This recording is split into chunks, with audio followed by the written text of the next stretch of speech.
Admiral Grace Holloway had served in the human fleet for 30 years, but she had never fired a weapon in anger. No human had. For 2,000 years, humanity had lived in peace with the other species of the galaxy. They traded with them. They shared technology with them. They attended meetings at the Galactic Council and paid their membership fees on time. The other races called humans the quiet ones, or sometimes the patient ones. They were not warriors. They were not conquerors. They were simply neighbors who kept to themselves and caused no trouble.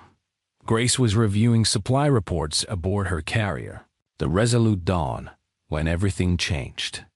A communications officer, a young man named Kevin Price, looked up from his screen with a face that had gone completely white. "Admiral," he said, his voice shaking, "we are receiving emergency signals from New Eden Colony. The Vrethany Enforcement Fleet has entered orbit. They are taking children." Grace did not understand at first. The words did not make sense. Why would anyone take children?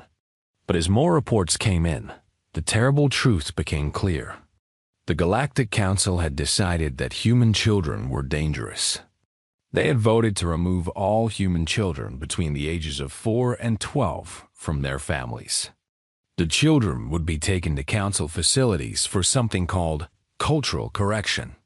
The council believed that humans raised their young in ways that made them too aggressive, too unpredictable, too emotional. They had decided to fix this problem by raising human children themselves. On New Eden, a beautiful green world where 3 million humans lived, the nightmare was already happening. Vrethany soldiers in heavy armor marched through the streets of every city and town. They carried lists of names. They went door to door. When parents opened their doors, the soldiers pushed past them and took their children. Lavra Bennett was a teacher at a small school in the colony's capital. She was 28 years old and had dedicated her life to helping children learn. When the Vrethany soldiers came to her school, she stood in front of her classroom with her arms spread wide. "You cannot have them," she said. "These are children. They have done nothing wrong." The Vrethany commander, a tall creature with gray skin and 4 arms, looked at her with cold yellow eyes. His name was Overseer Kethrol, and he had been chosen for this mission because he was efficient and felt no sympathy for lesser species. "Step aside, human," he said. "The council has decided. Your emotional attachment to these young ones is exactly why they must be removed. You fill their minds with dangerous ideas. You teach them to love too strongly and to fight for what they love. This must be corrected." Lavra did not move. Behind her, 23 children between the ages of 6 and 11 huddled together, crying and holding each other. A little boy named Tommy clutched her leg and buried his face in her skirt. "Please," Lavra begged. "Please do not do this." Kethrol raised his weapon and shot her. The stun blast threw her across the room, and she hit the wall hard. She was unconscious before she hit the floor. The children screamed. The soldiers collected them like packages and carried them to the transport ships waiting. Outside, this scene repeated itself thousands of times across New Eden. Parents fought with their bare hands against armored soldiers. Mothers threw themselves over their children's bodies. Fathers attacked aliens twice their size with nothing but kitchen knives and farming tools. It did not matter. The Vrethany were too strong, too organized, too well armed. By the end of the day, 4,247 human children had been taken from New Eden alone. Similar operations happened on 12 other human colony worlds. The total number of children seized was over 40,000. The parents who resisted too strongly were killed. The ones who survived were left standing in empty streets, holding toys and blankets that still smelled like their children, screaming at a sky that had swallowed their babies whole. When the news reached Earth, the human homeworld, People could not believe it at first. There had to be a mistake. The council would never do something so cruel. But the videos were real. The crying parents were real. The empty beds in children's rooms were real. President Marcus Lane called an emergency meeting of the human government. Representatives from every colony world attended by video link. Many of them were crying. Many of them were shouting. Some sat in stunned silence, unable to process what had happened. President Lane was 54 years old. He had gray hair and kind eyes and had spent his entire career working for peace. He had believed, truly believed, that the galaxy was becoming a better place. Now he stood at the podium and looked at the faces of his people, and he felt something he had not felt in a very long time. He felt rage. "They have taken our children," he said. His voice was quiet, but every person in the room heard him clearly. "For 2,000 years, we have been peaceful. We have followed every rule. We have signed every treaty. We have smiled at species who looked down on us, and we have turned the other cheek when they insulted us. We did this because we believed in peace. We did this because we hoped that one day they would see us as equals." He paused. The room was completely silent. "They did not see us as equals," he continued. "They saw us as weak. They saw our patience as fear. They saw our kindness as submission. And now they have stolen the most precious thing we have. They have taken our children." He looked directly into the camera that was broadcasting his words to every human being in the galaxy. "I want to speak now to the Galactic Council," he said. "I want to speak to every species that voted for this action. I want to speak to every soldier who followed these orders. You have made a terrible mistake. You thought that because we chose peace, we could not make war. You thought that because we did not fight, we could not fight. You were wrong." Admiral Grace Holloway watched the president's speech from her command chair. Around her, officers and crew members were crying openly. Some were praying. Some were simply staring at nothing, lost in shock. Her personal communicator beeped. It was a message from Fleet Command, marked with the highest priority code. She opened it and read the single line of text. "Activate Protocol Omega. The fleet wakes." Grace closed her eyes for a moment. Then she stood up and addressed her crew. "All hands," she said. "Battle stations. The war has begun." The quiet ones were quiet no more. The galaxy had always wondered about the human fleet. It was enormous. Humanity had more ships than any other species in the Council, even though they had never fought a war. The Vrethani thought it was funny. They called it the Parade Fleet because they believed humans only built ships to look impressive during ceremonies. The insect-like Cricks thought humans were simply afraid of the universe and built ships to feel safe. The Council's military experts had studied human vessels for centuries and decided they were no real threat. The ships were old designs. The humans had no combat experience. If war ever came, the experts said, humanity would fall in a matter of weeks. The experts were about to discover how wrong they were. Deep in the asteroid belt between Mars and Jupiter, far from any trade routes or Council observation stations, Admiral Grace Holloway walked through a doorway that officially did not exist. She entered a chamber carved from solid rock. And in that chamber sat the true flagship of the human fleet. It was called the Silent Fury. And it was the most powerful warship ever built by any species. The Silent Fury had never been registered with the Council. It had never appeared in any official records. It was humanity's deepest secret, built over 500 years by workers who took their knowledge to their graves. The ship was 3 kilometers long and bristled with weapons that Council scientists did not know were possible. Captain Derek Collins met Grace at the command center. He was a tall man with broad shoulders and calm brown eyes. He had trained his entire adult life for a war he hoped would never come. Now that war was here. How many ships are we activating? He asked. All of them, Grace replied. Derek's eyes widened slightly. All of them meant thousands of vessels. It meant shipyards hidden inside asteroids and moons.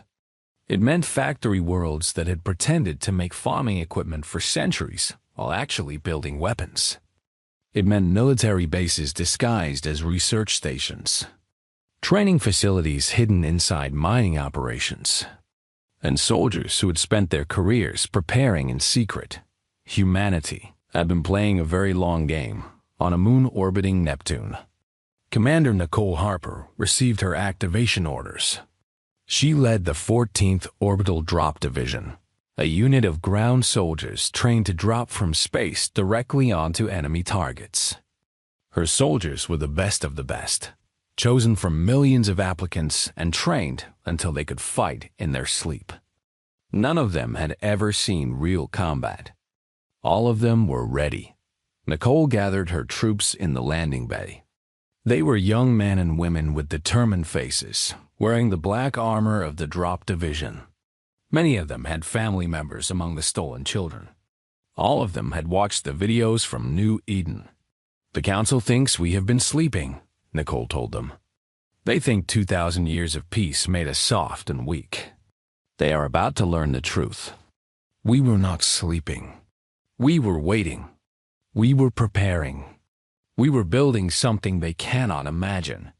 She looked at each face in turn. Today we stop waiting, she said. Today we go and bring our children home. The soldiers cheered. The sound echoed through the metal corridors like thunder. Meanwhile, at the Galactic Council headquarters on a station orbiting a distant star, the alien leaders were feeling quite pleased with themselves. High Councilor Zevith, the old Rathani who had proposed the child seizure, was enjoying a celebration meal with his fellow councilors. They were congratulating themselves on how smoothly the operation had gone. The humans made some noise, Zevith said, sipping a drink that cost more than most species earned in a year. But what can they do? They have no experience in war. Their fleet is old. Their soldiers are untested. This tantrum of theirs will burn itself out soon enough. The other councilors agreed. The Vrethani had been the galaxy's dominant military power for 10,000 years. They had conquered dozens of species. They had never lost a war. What could the quiet little humans possibly do against such power? At that moment, Ambassador Kyle Morrison requested an audience with the council. He was humanity's official representative, a thin man with silver hair and a face that showed no emotion. The councilors agreed to see him, expecting either surrender or begging. Kyle walked into the great chamber where the council met. Hundreds of alien faces looked down at him from their seats, arranged in a circle. He stood alone in the center, a single human surrounded by the rulers of 1,000 worlds. I am here to deliver a message from my government, Kyle said. His voice was quiet but carried clearly through the chamber. You have exactly 72 standard hours to return every human child you have taken. All of them must be returned unharmed. If you do not do this, we will come for them ourselves. And we will not stop until every single child is home. Councilor Zevith laughed. The sound was ugly and full of contempt. And if we refuse? He asked. What then, Ambassador? Will you write angry letters? Will you file complaints? What exactly do you think your species can do to us? Kyle looked up at the Vrethani counselor. His eyes were cold and empty, like the space between stars. Then you will learn why we spent 2,000 years building the largest fleet in galactic history, he said. You will learn what happens when you hurt the children of a species that loves its young more than it loves peace. You will learn that patience is not weakness, and kindness is not surrender. He turned and began walking toward the door. 72 hours, he said without looking back. After that, there will be no more talking. The counselors watched him go. Some of them were still laughing. Some were starting to feel the first small seeds of doubt. Ziveth waved his 4 hands dismissively. "Let them come," he said. "We will crush them like we have crushed every other species foolish enough to challenge us." 72 hours passed. The council did not return the children, and then the humans came.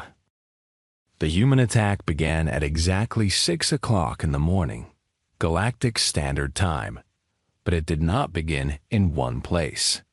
It began in 17 places at the same time. The council had expected humanity to gather its fleet and attack the Vrethany homeworld directly. That was how wars were fought. You assembled your forces, you found your enemy, and you clashed in a single great battle. The winner took everything. The loser surrendered. This was how the Vrethany had won every war for 10,000 years. Humanity did not follow these rules. Human ships appeared out of nowhere in 17 different star systems. They struck military bases, supply stations, communication centers, and the facilities where human children were being held. The attacks were perfectly coordinated. Each one hit at exactly the same moment. The Council's commanders had no time to warn each other, no time to send reinforcements, no time to understand what was happening. Captain Derek Collins led the assault on Vreth Station 7. This was a massive space station orbiting a gas giant, and inside it were 800 human children waiting to be transported to correction facilities deeper in Council space. Derek's mission was simple: destroy the enemy ships, capture the station, and bring the children home. All pilots, remember your training. Derek broadcast to his squadron of fighters. We are here for the kids. Everything else does not matter. The Vrethany defenders were confident at first. They had won countless battles. Their ships were fast and powerful. Their pilots were veterans of a dozen wars. They watched the human fighters approach and prepared to teach these inexperienced newcomers what real combat looked like. The lesson lasted about 4 minutes. Then the Vrethany stopped being confident and started being terrified. Human pilots flew their ships in ways that should have been impossible. They made turns so sharp that any other species would have passed out from the force. They dove through gaps between ships that were barely wider than their own wings. They fired weapons with accuracy that Council computers said could not exist. The Vrethany pilots, trained to fight enemies who followed predictable patterns, found themselves facing chaos that seemed to have a mind of its own. How are they doing this? A Vrethany pilot screamed into his radio. Before a human missile turned his ship into fire and scrap metal dot, no one answered him.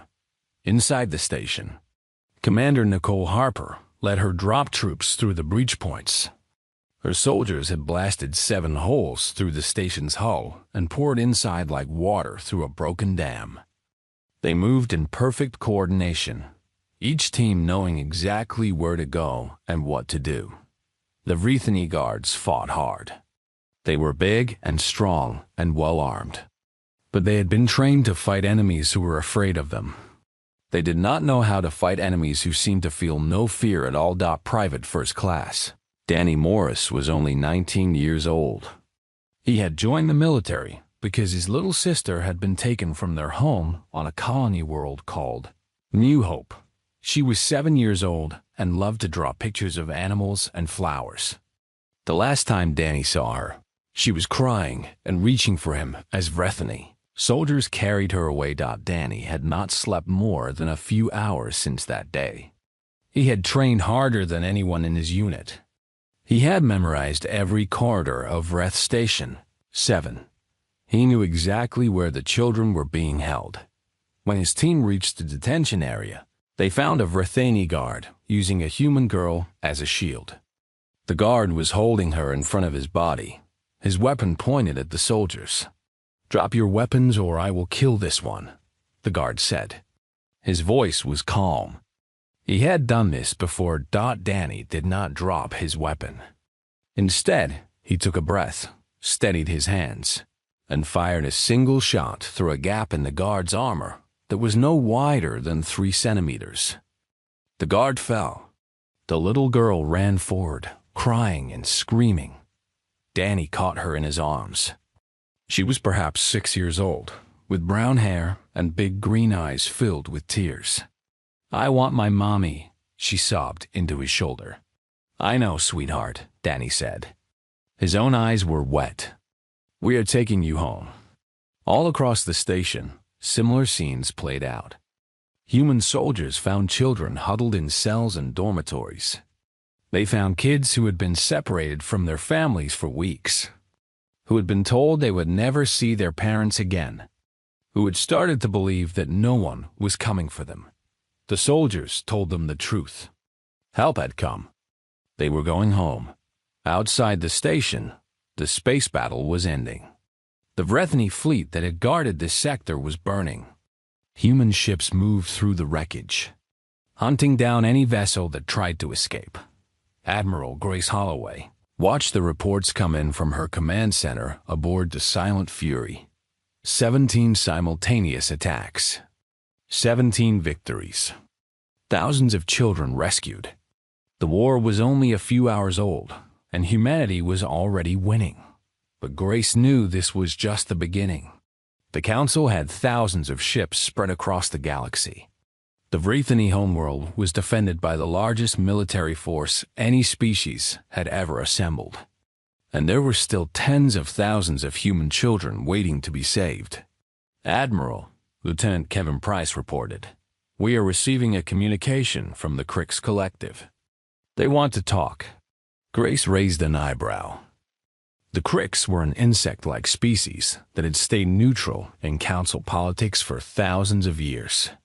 They were builders and engineers, not warriors. Why would they want to talk to humanity now? She accepted the call.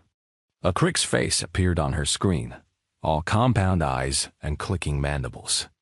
"Admiral Holloway," the Crix said through its translator, "the Collective has been watching your species with great interest. We are impressed by what we have seen today. Very impressed. We wish to discuss the possibility of working together." Grace allowed herself a small smile. The galaxy was starting to notice. The quiet ones had found their voice, and their voice was thunder. 3 weeks after the war began, the Galactic Council was falling apart. Human forces had captured 9 of the 15 star systems where children were being held. The mighty Vrethany fleet, once considered unbeatable, had lost nearly half of its ships. 3 member species had already left the Council and declared themselves neutral. 2 more had secretly begun sending supplies to humanity. The Crix Collective had formally announced an alliance with the human government, and their massive factories were now building weapons and ships for the human war effort. But the thing that truly destroyed the Council was not the military defeats. It was the truth. Humanity had spent 2,000 years learning the secrets of every species in the galaxy. They had spies everywhere. They had listened to private conversations, read classified documents, and gathered information that powerful beings thought was hidden forever. Now they released that information for everyone to see. A video appeared on every communication network in Council space. It showed Vrethany officials discussing the real reason they had taken human children. It was not about cultural correction. It was not about making humans less aggressive or dangerous. The truth was much worse that the Vrethany had discovered that human DNA was special. Humans could adapt to almost any environment. They healed faster than other species. They could survive conditions that would kill anyone else. The Council had decided to study this ability by experimenting on human children. They planned to cut them open, test their blood, and examine their brains. When they were finished, most of the children would be dead. The video showed Council scientists coldly discussing which children would be used for which experiments. They talked about human boys and girls like they were laboratory animals, not living beings with families who loved them. When this broadcast reached the other species of the galaxy, the reaction was immediate. Species that had supported the Council began withdrawing their support. Governments that had allowed Vrethani ships to use their space closed their borders. Even some Vrethani citizens were horrified by what their leaders had planned. Councillor Zevith, watching his empire crumble around him, tried to claim the video was fake. No one believed him. Lieutenant Commander Brittany Cole led the ground assault on Facility Epsilon. This was the main research station where the experiments were supposed to happen. 2,000 children were being held there, and some of them had already been prepared for procedures. Brittany was 32 years old and had wanted to be a soldier since she was a little girl. She had trained for 15 years, rising through the ranks by being smarter, tougher, and more determined than anyone around her. She thought she was ready for anything. She was wrong. Her team fought room by room through the facility, clearing out Vrethani guards and scientists. The fighting was brutal. The enemy knew what would happen if they were captured, so they fought to the death. Brittany lost 3 soldiers in the first hour alone. She kept pushing forward. In the deepest part of the facility, she found the main laboratory. What she saw there made her stop breathing for a moment. 37 children were strapped to examination tables. Medical equipment surrounded them. Vrethani doctors in surgical gowns stood nearby, frozen in place, staring at the human soldiers, who had just burst through their door. The youngest child on those tables was 5 years old, Brittany Sargent. A veteran soldier named Samuel Burke, who everyone called Sam, stood beside her. His face was pale, and his hands were shaking. "Commander," he said quietly, "what do we do with the scientists?" Brittany looked at the Vrethani doctors. They were not soldiers. They were not fighters. Her training and her orders both said to take them prisoner. Humanity needed to show the galaxy that they were better than their enemies, that they followed rules even when those rules were hard. But she was also looking at children strapped to tables. Children who were about to be cut apart by these creatures in front of her. For a long moment, she did not speak. Then she took a deep breath and made her choice. "Secure the prisoners," she said. Her voice was flat and cold. "They will stand trial for war crimes. Every single one of them will face justice." The soldiers moved forward and put restraints on the Vrethani scientists. Some of the doctors tried to protest, to explain, to justify what they had been doing. No one listened to them. Brittany walked to the nearest examination table. A little girl with blonde hair and blue eyes looked up at her with a face full of fear. Her name, according to the tag on her wrist, was Lily Patterson. She was 6 years old. "Are you going to hurt me too?" Lily asked in a tiny voice. Brittany felt her heart break into pieces. She reached down and carefully unfastened the straps holding the girl to the table. Then she lifted Lily into her arms and held her close. "No, sweetheart," she whispered. "We are never going to let anyone hurt you again. We are taking you home to your mommy and daddy." Lily started crying, but they were different tears now. They were tears of relief. On Earth, President Marcus Lane addressed the planet once more. Behind him, screens showed images of liberated children reuniting with their families. Mothers holding their babies. Fathers weeping with joy. Brothers and sisters who had thought they would never see each other again, wrapped in each other's arms. To the Galactic Council, the President said, "We offer you one final chance. Release all remaining human children immediately. Surrender everyone who was involved in this crime. Accept limits on your military power so you can never do this again. Do these things, and the war ends today. Refuse, and we will continue until there is nothing left of you but a warning to others." High Counselor Zevith sat in his bunker on the Vrethani homeworld and watched the human leader speak. Outside, human dreadnoughts were entering his home system. His fleet was scattered and broken. His allies had abandoned him. His own people were beginning to question whether he should remain in power. His advisor, A younger Vertheni named Sareth stood nearby. Perhaps, Sareth said carefully, it would be wise to negotiate. Zivith wanted to refuse. His pride screamed at him to fight to the end, to never surrender to these inferior creatures. But his survival instinct was stronger. Open a channel to the humans, he ordered. The war was almost over. Humanity had won. The Treaty of Earth was signed 6 weeks after the first shot was fired. It was called this because the signing happened on humanity's homeworld, in a great hall built specifically for the occasion. Representatives from every species in the galaxy attended. Most of them came to witness history. Some came to beg for mercy. The terms of the treaty were simple and absolute. Every human child would be returned to their families. Every official who had participated in the seizure would face trial for crimes against humanity. The Vertheni enforcement fleet would be permanently disbanded. The Galactic Council itself would be restructured, and humanity would hold permanent power to reject any decision that threatened the rights of any species. High Counselor Zivith was not present at the signing. He had been arrested by his own people 2 days earlier, after evidence showed he had personally ordered the experimental program on human children. He would spend the rest of his life in a prison cell, surrounded by guards who were disgusted by what he had done. Ambassador Kyle Morrison signed the treaty on behalf of humanity. As he wrote his name, the hall was completely silent. Every alien in attendance understood that the galaxy had changed forever. The species they had dismissed as weak and harmless had shown them what true strength looked like.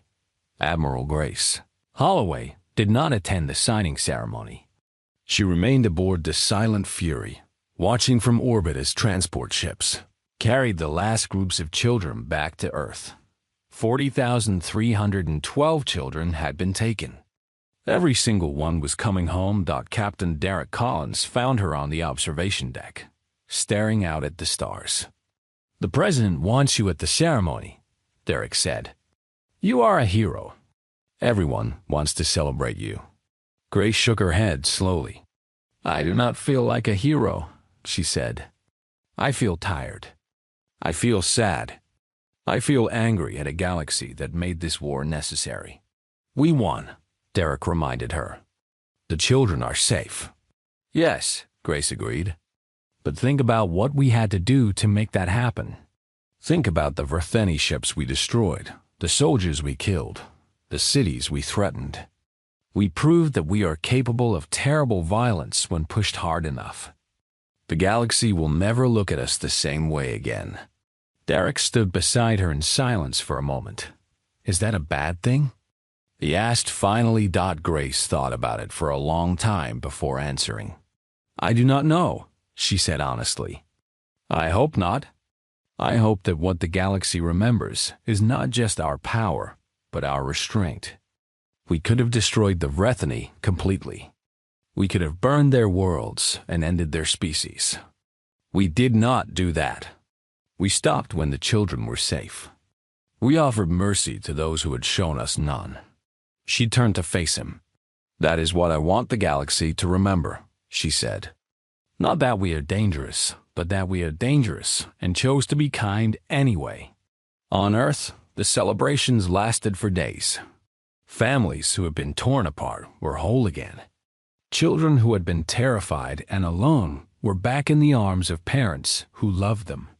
The world had never seen such joy. Laura Bennett, the teacher who had been shot trying to protect her students, was finally released from the hospital. The stun blast had done serious damage to her nervous system, and doctors had worked for weeks to repair it. But she had survived, and now she walked out of the hospital on her own 2 feet. The first place she went was the school where she had taught. It had been rebuilt and repainted, and a new garden had been planted in front. Her students were there waiting for her, along with their parents. A little boy broke away from the crowd and ran toward her. It was Tommy, the child who had clutched her leg when the soldiers came. "Miss Lavra!" he shouted. "Miss Laura, you came back!" Lavra knelt down and hugged him so tightly that she thought her heart might burst. "Of course I came back," she said through tears. "I promised I would always protect you. I meant it." Ambassador Kyle Morrison was given a new job after the war. He was asked to lead the team that would rebuild the Galactic Council into something better. In his first speech to the Reformed Assembly, he spoke not of victory or revenge, but of responsibility. Humanity did not want this war, he told the gathered representatives. We built our ships hoping we would never need them. We trained our soldiers praying they would never have to fight. For 2,000 years, we chose peace, not because we were weak, but because we believed the galaxy could be better than it was. He paused and looked around the chamber. You took our children, he continued. You left us no choice. We came for them, and nothing in this universe could have stopped us. But notice what we did not do. We did not destroy your worlds. We did not enslave your people. We did not take revenge for every insult, every dismissal, every moment of contempt you showed us over 2 millennia. We are not conquerors. We are not monsters. We are simply a species that loves its children more than it fears war. The chamber was absolutely silent. We offer you partnership now, Kyle said. Trade, cooperation, perhaps even friendship in time. But never again make the mistake of thinking our patience is weakness. Never again presume to tell us how to raise our young. We have shown you what happens when you take something precious from us. Remember that lesson well. In the years that followed, humanity became something new in the galaxy. They were not feared exactly, but they were respected in a way they had never been before. Other species learned that humans would help them, trade with them, and work alongside them in peace. But they also learned that there were lines that could never be crossed. On New Eden, the colony world where the nightmare had begun, a memorial was built on a hillside overlooking the capital city. It was a simple structure made of white stone, with the names of every soldier who had died bringing the children home carved into its surface. At the top of the memorial, a single sentence was written in letters large enough to be seen from the city below. The sentence read, "They took our children. We brought them back. And then we built a better galaxy." Admiral Grace Holloway visited that memorial once every year, on the anniversary of the day the war ended. She would stand in silence, reading the names of the people she had sent to fight, remembering their faces and their voices and their dreams. But she also remembered the good things. She remembered children running into their parents' arms. She remembered families made whole again. She remembered a species that had come together in its darkest hour and discovered strength it did not know it had. 2,000 years of peace had not made humanity weak. It had given them something worth fighting for. And when the time came, they had fought with everything they had. The galaxy would never forget what they had seen. The quiet ones, the patient ones, the species that had caused no trouble for 20 centuries had shown their true nature at last. They were protectors. They were parents. They were human, and they would never stop fighting for what they loved.